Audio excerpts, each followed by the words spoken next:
নমস্কার বন্ধুরা, আমাকে কমেন্টে একজন জানিয়েছেন ভূতের গল্প শুনবেন, কিন্তু তিনি তার নাম লেখেননি, তাই আমি ওনার নামটা বলতে পারছি না। এরম আরও দু একজন হলে আমি ভূতের গল্প শুরু করব। এখন রূপকথার গল্পটা একটু চলুক, কন্টিনিউ হোক। আর আপনারা একটু লাইক সাবস্ক্রাইব না করলে আমার কি করে অনেক ভিউজ হবে, আমি কি করে বুঝবো আপনারা কি বলতে চাইছেন, কেমন করে বলছি গল্প, সেটা আপনাদের ভালো লাগছে কিনা সেটা তো জানতে পারবো না। তাই একটু কমেন্টসও করবেন। আর দু একজন হলে আমি ভূতের গল্প বলবো। আর আপনারা এটাও বলবেন মজাদার ভূতের গল্প শুনতে চান নাকি সাসপেন্স হরর গল্প শুনতে চান। সেরকম বললে আমি সেই রকম গল্প বেছে আপনাদের বলবো। যাক, তাহলে আমি একটা রাজা এবং ব্রাহ্মণের একটা গল্প বলছি আপনাদের। এটা ভালো করে শুনবেন, খুব ভালো গল্পটা, এবং তার থেকে কিছু শেখারও আছে। তাহলে আমি শুরু করি। এক দেশে এক রাজা ছিলেন।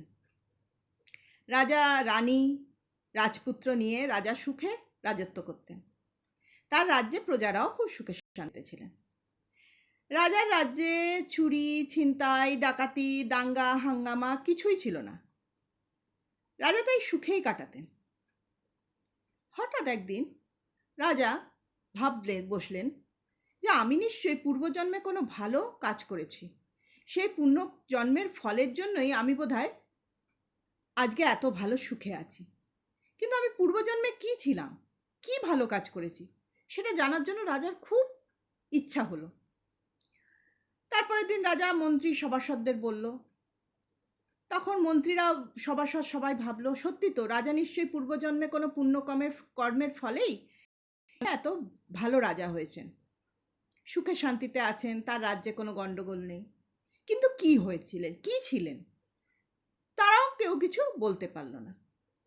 এরকমভাবে রাজা কিছুদিন ধরে মাথার মধ্যে এইগুলো চলতে চলতে রাজা করলেন কি, বললেন রাজ্যে ঢেড়া পিটিয়ে দাও। যে আমার পূর্বজন্মের কথা বলতে পারবে তাকে আমি অনেক টাকা আর 1000 বিঘা জমি দেবো। তো রাজ্যে যথারীতি ঢেড়া পিটিয়ে দেওয়া হলো। তো সেই রাজ্যে একটা দরিদ্র ব্রাহ্মণ থাকত।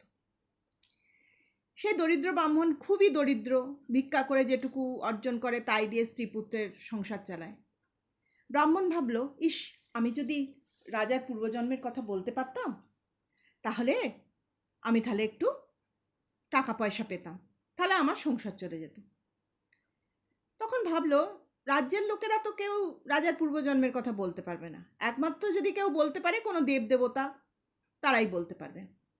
কিন্তু দেবদেবতার তপস্যা করতে গেলে আমার এই ঘরের মধ্যে এই সব লোকজনের মাঝখানে তো হবে না, তাহলে আমি বনে গিয়ে তপস্যা করব।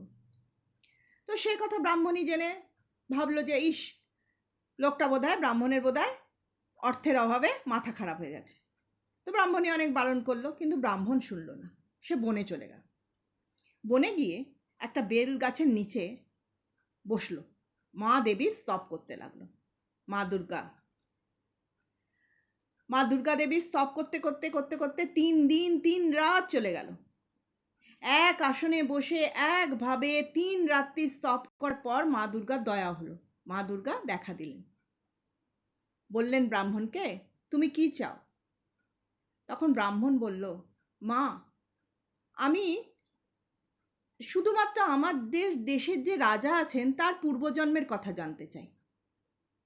তাহলে আমি যদি সেটা রাজাকে বলতে পারি তাহলে আমি টাকা পয়সা জমি সব পাবো, তাহলে আমার কোনোদিন দারিদ্রতা থাকবে না।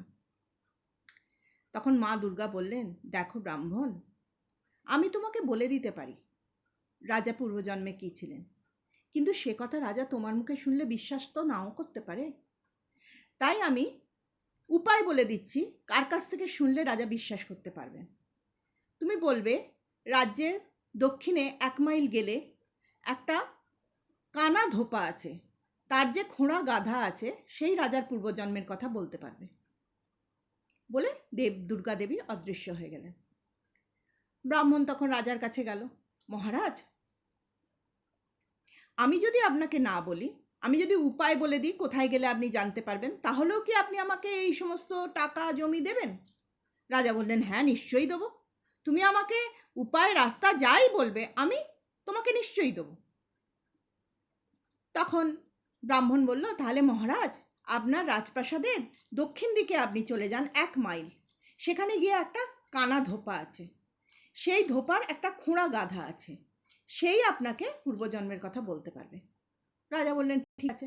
রাজা চলে গেলেন, গিয়ে ধোপার কাছে গিয়ে সেই খোঁড়া গাধাকে বলল, বলো আমার পূর্বজন্মের কথা। গাধা তখন চোখ দিয়ে জল পড়তে লাগলো, গাধা কাঁদতে লাগলো, বলল, মহারাজ আপনার পূর্বজন্মের কথা যদি জানতে চান, আপনার রাজপ্রাসাদের উত্তর দিকে একটা বন আছে, বনে একটা শ্যাওড়া গাছ আছে, শ্যাওড়া গাছে একটা শাকচুন্নি আছে, সেই শাকচুন্নি আপনাকে পূর্বজন্মের কথা বলতে পারবে। রাত্রিবেলা কিন্তু আপনাকে যেতে হবে এবং একা যেতে হবে, নইলে আপনি শাকচুন্নির দেখা পাবেন না। রাজা বললেন ঠিক আছে।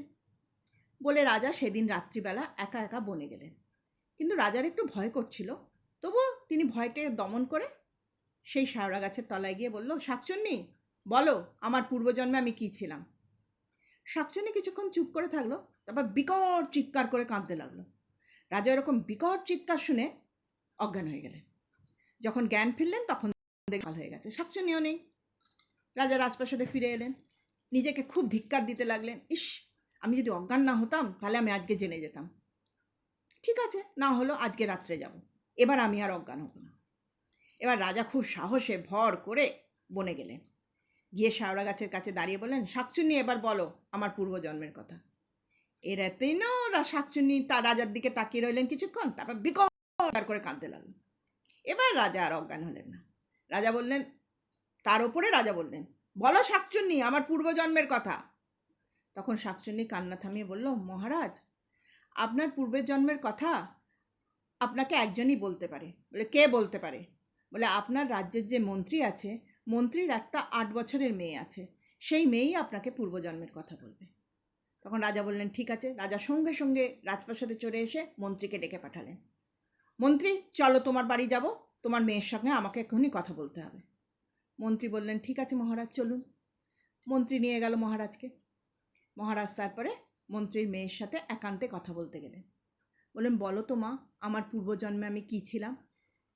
তখন মন্ত্রী কন্যা বলতে শুরু করলো, মহারাজ অনেক অনেক দিন আগে এক গ্রামে এক ব্রাহ্মণ থাকতো।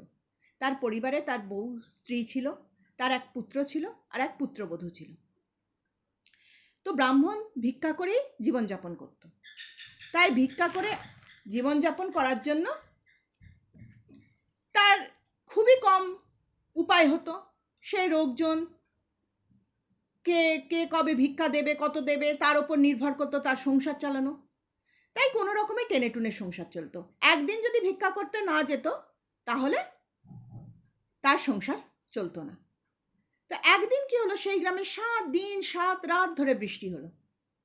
7 দিন 7 রাত বৃষ্টির জন্য ব্রাহ্মণ বেরোতেও পারলো না ভিক্ষা চাইতে, ব্রাহ্মণের বাড়িতে রান্নাও হলো না। ব্রাহ্মণ আর ব্রাহ্মণী পুত্র পুত্রবধূ ওই বৃষ্টির জল খেয়েই কাটিয়ে দিল। তারপর 7 দিন 7 রাত পরে যেদিন বৃষ্টিটা থামলো, সেদিন ব্রাহ্মণ বেরোলেন ভিক্ষা নিতে। তো গ্রামের অন্য লোকের বাড়িতেও সেরকম অবস্থা, 7 দিন 7 রাত বৃষ্টি হওয়ার জন্য খাবার দাবারের অসুবিধা, সব কিছু প্রবলেম। তাই কেউ ভিক্ষা দিল, কেউ দিল না, কেউ একটু দুটো কথা শোনালো। এরম করে ব্রাহ্মণের কাছে কিছু চাল হলো মাত্র, সেই চাল নিয়ে ব্রাহ্মণ বাড়ি ফিরে এলো। তো ব্রাহ্মণই কি করলো, সেই চালগুলোকে ফুটিয়ে ভাত করলো।